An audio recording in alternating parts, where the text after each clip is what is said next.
नमस्कार, स्वागत है आप सभी का आपके साथ ये खास पेशकश लेकर। मैं हूं पूजा कविया गोमा।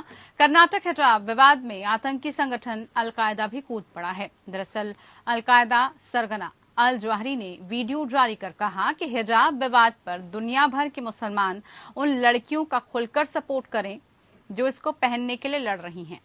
दरअसल सोशल मीडिया पर मौजूद 9 मिनट के इस वीडियो में जवाहिरी ने कहा कि भारत के हिंदू लोकतंत्र में मुसलमानों पर अत्याचार हो रहा है। उसने कर्नाटक हिजाब विवाद के दौरान सुर्खियों में आई मुस्कान को महान गर्ल बताया। अलकायदा सरगना ने कहा कि फ्रांस, मिस्र और हॉलैंड इस्लाम विरोधी देश हैं। जवाहिरी ने इस दौरान पाकिस्तान और बांग्लादेश को भी जमकर लताड़ा। 2021 के बाद जवाहिरी का ये वीडियो दुनिया भर में सामने आया है। वीडियो आने के बाद अमेरिकी इंटेलिजेंस एजेंसी भी हरकत में आ गई है।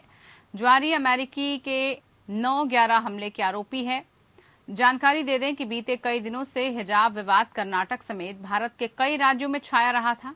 कर्नाटक हाईकोर्ट ने मामले में 15 मार्च को फैसला सुनाया था। फैसले में हाईकोर्ट ने 2 अहम बातें कही। पहली, हिजाब इस्लाम का अनिवार्य हिस्सा नहीं है। दूसरी, स्टूडेंट्स स्कूल या कॉलेज की तयशुदा यूनिफॉर्म पहनने से इनकार नहीं कर सकते। कर्नाटक हाईकोर्ट से मामला खारिज होने के बाद हिजाब का मामला सुप्रीम कोर्ट जा पहुंचा। सुप्रीम कोर्ट में यह मामला 24 मार्च पहुंचा था, जिस पर सुनते हुए सीजेआई ने कहा था कि इसे सनसनीखेज मत बनाओ, हम इसे अर्जेंट सुनवाई नहीं करेंगे। कर्नाटक में हिजाब को लेकर विवाद 1 जनवरी को शुरू हुआ था।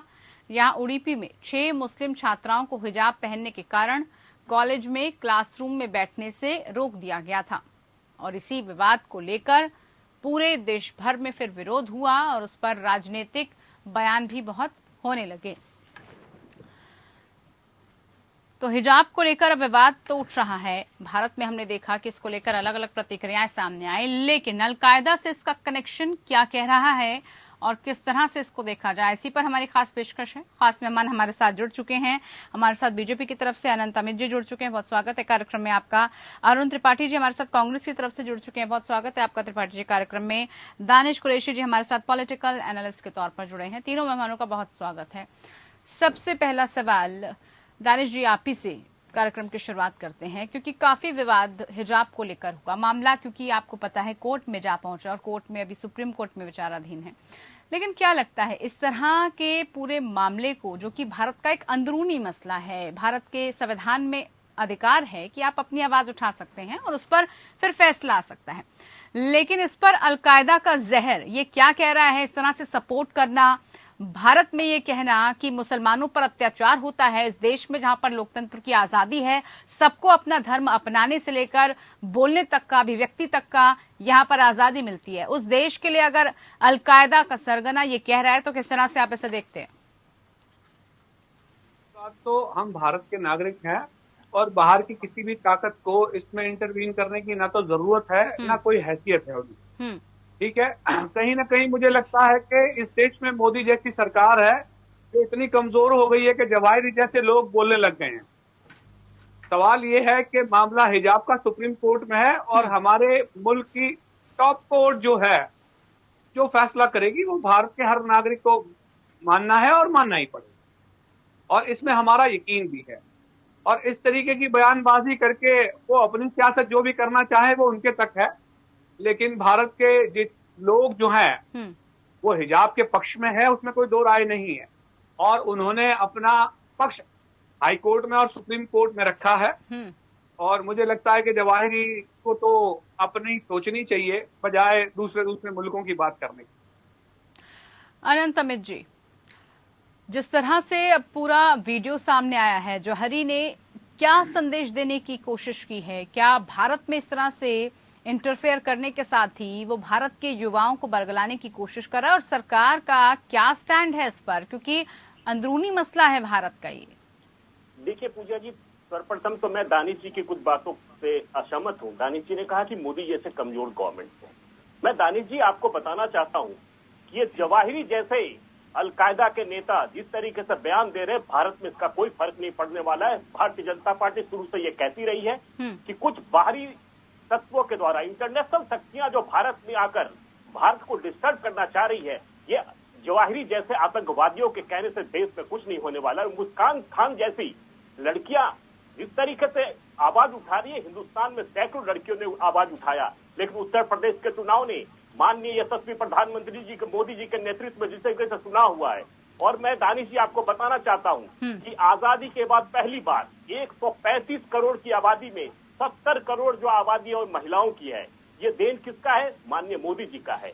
70 करोड़ में उत्तर प्रदेश की महिलाओं ने जिस तरीके से उत्तर प्रदेश में चुनाव दिया है, ये हिजाब के मुद्दे को समाप्त कर दिया है। जिस तरीके से 24 तारीख को सुप्रीम कोर्ट में माननीय चीफ जस्टिस ने कहा है, उससे आपको समझना चाहिए, देश के लोगों को समझना चाहिए कि बाहर रूढ़िवादी व्यवस्थाओं से देश नहीं चलता है, देश अपने तरीके से चलता है और देश किसी के आतंकवादी के कहने से नहीं चलता है। मुस्कान खान जैसी लड़कियों के कहने से, अल्लाह अकबर कहने से देश नहीं चलता है। ठीक है, जय श्री राम का नारा हम लगा रहे थे तो उसका प्रतिकार आपने उस तरीके से किया, देश इसको कभी माफ नहीं करने वाला है। और जवाहिरी जैसे लोगों को जो अमेरिका में आतंकवादियों के हिट लिस्ट में है, 9/11 का आतंकवादी है, ऐसी बातों को लेकर आप देश में उसको जहर फैलाने का कोशिश कर रहे हैं। हिंदुस्तान में माननीय मोदी जी के रहते हुए हम सारे देश के लोगों को ये कहना चाहते हैं कि ऐसे जहर फैलाने वाले लोग सचेत हो जाएं। जिस दिन हम चाहेंगे उस दिन हम सख्ती से निपट लेंगे, लेकिन ऐसे लोगों को भी हम कहना चाहते हैं, मुस्कान खान जैसी छोटी बहनों को, बहन बहकावे में मत आओ, देश एक है।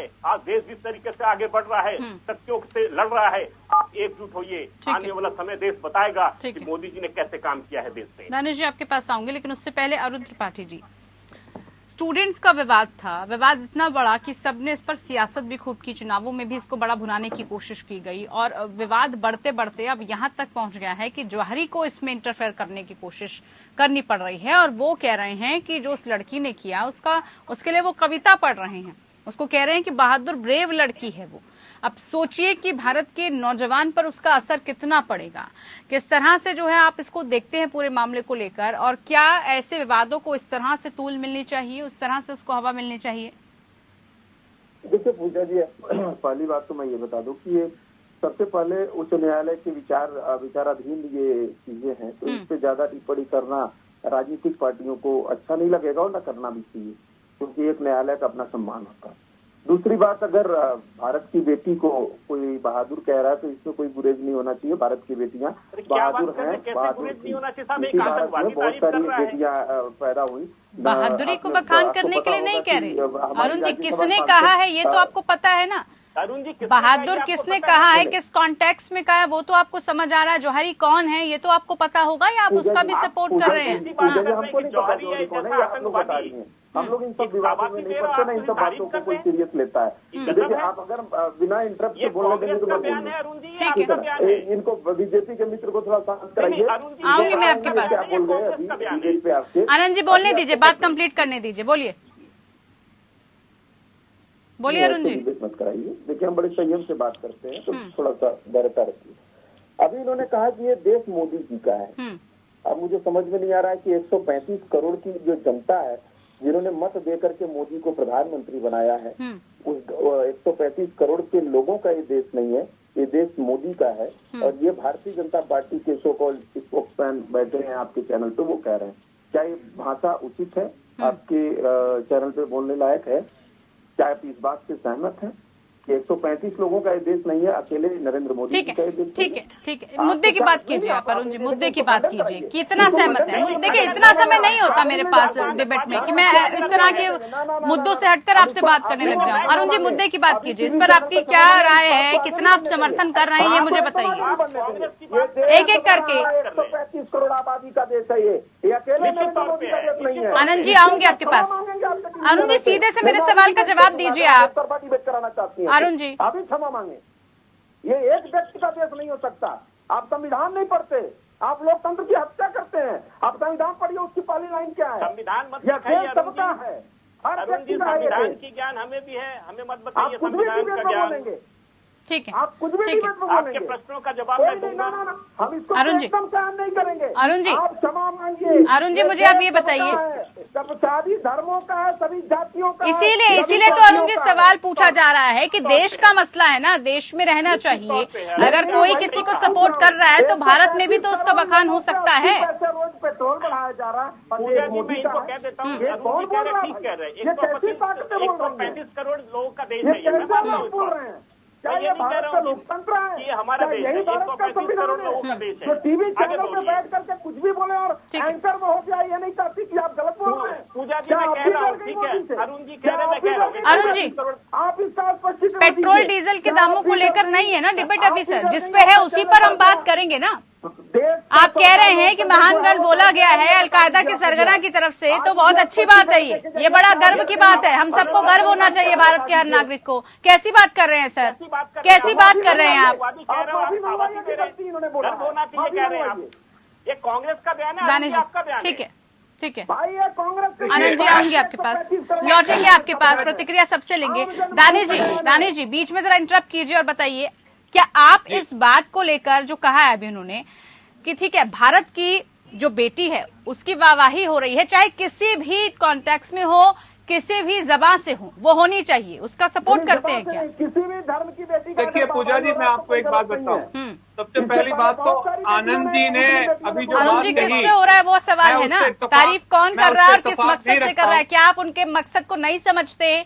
क्या आपको नहीं पता भारत के युवा को किस तरह से बरगलाने की कोशिश की जाती है? क्या आप नहीं समझते इन बातों को? मुझे ये नहीं पता किसने क्या बयान दिया है। मैं बयान बता रही हूँ ना सर, कार्यक्रम की शुरुआत में पूरा आपको बयान बताया है, 9 मिनट का वीडियो है ये। फिर आप कह रहे हैं कि मुझे ये नहीं पता कि कैसा बयान है, किसका बयान है, किसने दिया है। सर ये अनारगल बातें नहीं चलेंगी। दानिश जी बताइए, एक एक आनंद जी जो अभी कह रहे थे, दरअसल वो जवाहिरी का विरोध करते करते वो बहन मुस्कान का भी विरोध करने लग गए, और वो ये कह रहे हैं कि हम चाहेंगे उस दिन सख्ती से निपट लेंगे। आनंद जी, अगर इस आप कुछ खुशफहमी में है तो आप दिमाग से निकाल दीजिए। आप क्या कह रहे हैं? आप मुस्कान जैसी बहनों को मतलब सख्ती से निपट लेंगे, आप क्या कह रहे हैं? और बाकी बैठ के देखना देगा, आप ये समझ रहे हैं? जैसे लोगों से कह रहा हूँ मैं जवाहिरी आतंकवादियों की बात कर रहा हूँ, मैं असामाजिक तत्वों की बात कर रहा हूँ, मैं बहन मुस्कान की बात नहीं कर रहा हूँ। देखिए जिसका भी विवाद है अपने कॉन्टेक्स्ट को प्लीज आप क्लियर कीजिए, उसके बाद ही आप बयान दीजिए। वही इस तरह की बातें आप ना कीजिए, बहुत सेंसिटिव मुद्दे होते हैं सर ये। अगर आप इस तरह के बयान देंगे इस मंच पर, सही नहीं है ये, आवाम के लिए, युवाओं के लिए सही नहीं है। आप प्रवक्ता हैं तमाम पार्टियों की तरफ से आप बोल रहे हैं, तो कम से कम इस मर्यादा का ख्याल रखिए। कोर्ट में मसला ये भी आपको पता है। दानिश जी आप ये बात जरा स्पष्ट कर दीजिए कि जिस तरह का मंसूबा है उनका, उससे क्या लग रहा है आपको? ये जो वीडियो के माध्यम से महान गर्ल बताया गया है मुस्कान को, क्या सही है? अगर किसी की आप तारीफ कर रहे हैं, किसी ने अगर इस तरह का काम करा है, तो क्या ऐसे सरगना की तरफ से ये बयान आना, ये तारीफ करना सही लगता है आपको? देखिए पूजा जी, मैं आपको एक बात बता दूं, मैंने अपने पहले लाइन के स्टेटमेंट में ही ये कहा कि ये हमारे देश का अंदरूनी मामला है, ये देश के नागरिकों के हक की बात है, और मामला सुप्रीम कोर्ट के अधीन है।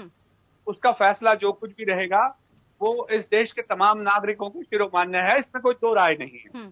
और ऐसे बाहरी एलिमेंट्स जो हैं उनको इस देश में इंटरवेन करने की कोई जरूरत नहीं है।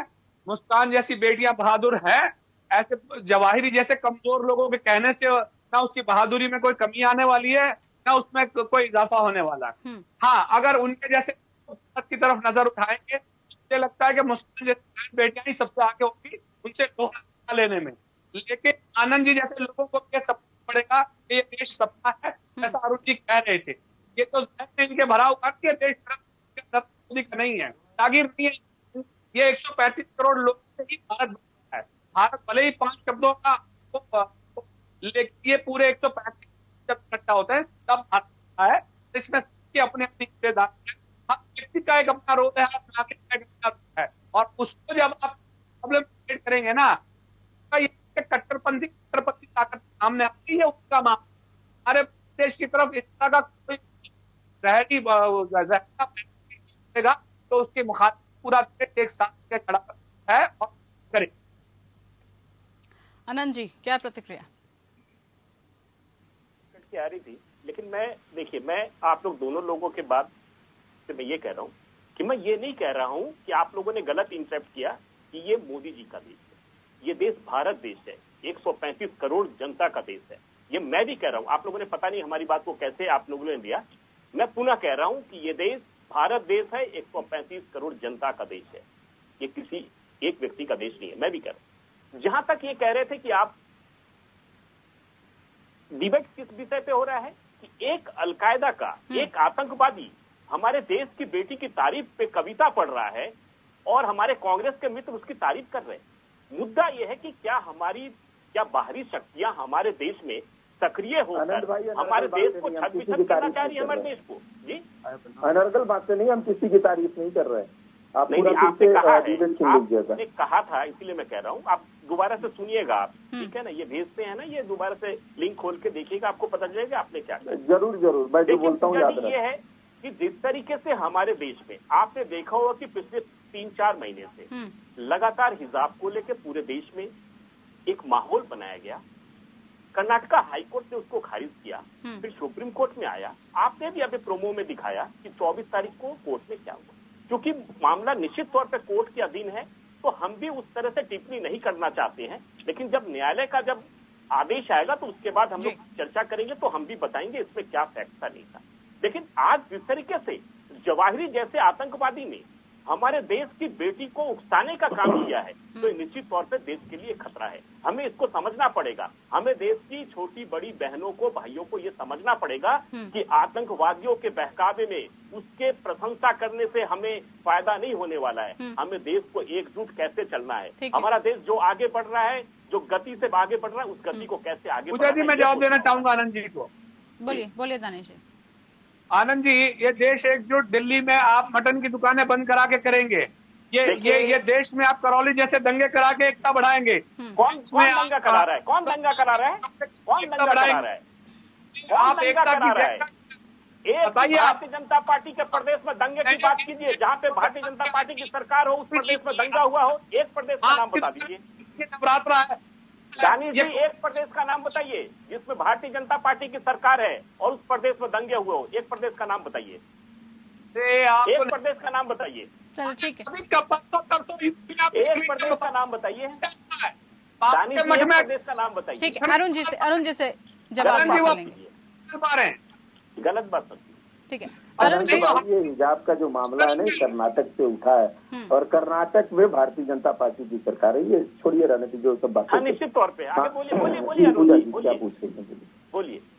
बोलिए अरुण जी, बात कंप्लीट करिए और ये भी बताइए, अब आप इस बात से अभी भी सहमत हैं क्या कि अगर भारत की बेटी को आप इस तरह से किसी अलकायदा के तानाशाह, एक बड़े सरगना आतंकी के, अगर वो तारीफ करता है तो उसका मास्टरमाइंड क्या है, उसके पीछे की इंटेंशन क्या है, वो आप समझ रहे हैं ना भली भांति। वो तो बताने की जरूरत नहीं है कार्यक्रम के माध्यम से आपको। पूजा जी, विदाउट इंटरप्शन 2 मिनट मुझे बस दीजिएगा। देखिए, अगर कोई आतंकवादी इस तरीके का वीडियो रिलीज करता है, वो भारत के सोशल मीडिया प्लेटफॉर्म पर आता है, इसका जिम्मेदार कौन है? आप बता सकती हैं इसका जिम्मेदार कौन है? इंफॉर्मेशन मिनिस्ट्री किसके पास है? भारत की सरकार कौन चला रहा है? ये वीडियो रिलीज कैसे हुआ? सोशल मीडिया के प्लेटफॉर्म पर भारत में कैसे आया? इसको तो बैन कर देना चाहिए। चर्चा तो होना ही नहीं चाहिए, इसको बैन कर देना चाहिए। नहीं, फिर आप बोलते ना अभिव्यक्ति की आजादी नहीं है, वो भी छीन ली। नरेंद्र मोदी जी देश के प्रधानमंत्री, जवाहिरी की अभिव्यक्ति की आजादी थोड़ी है पूजा जी, भारतीय नागरिकों की अभिव्यक्ति की आजादी है। और मैं अभी तक उस व्यक्ति का नाम भी नहीं लिया हूँ।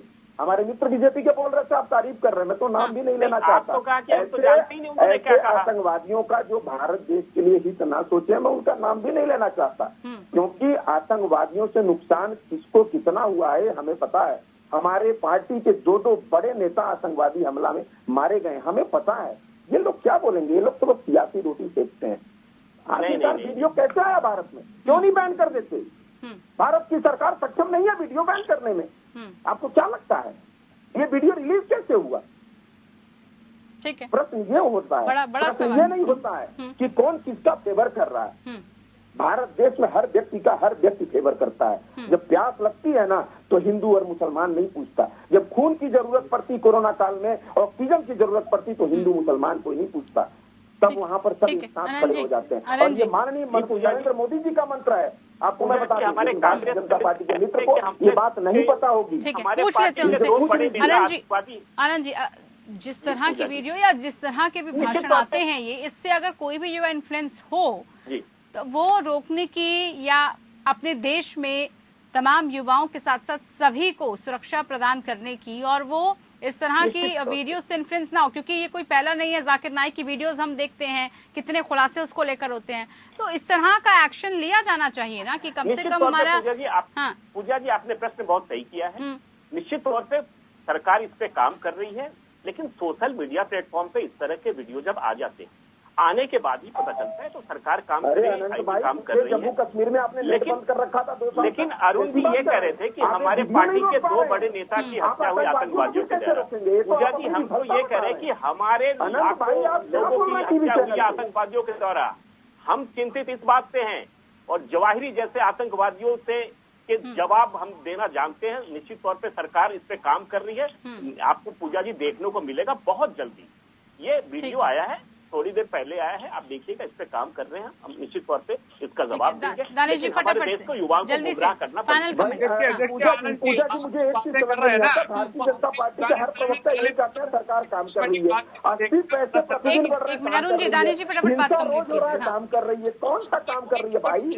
हमें तो पता ही नहीं चल रहा कौन सा काम कर रही है। काम कर रहे तभी तो आ रहे हैं अरुण जी, हम काम कर रहे आ रहे हैं ना। कैसे आ रहे हैं आपको? चलिए ठीक है, चर्चा को यही विराम देते हैं। बहुत शुक्रिया आप सभी खास मेहमानों का, आप हमारे साथ जुड़े। तो हिजाब को लेकर भारत का मसला जिस तरह से अलकायदा की तरफ से उठाया गया है, मकसद साफ है, लेकिन जरूरत है समझने की किस इंटेंशन और किस मकसद के साथ इस बयान को लाया गया। फिलहाल के लिए खास पेशकश में इतना ही। नमस्कार।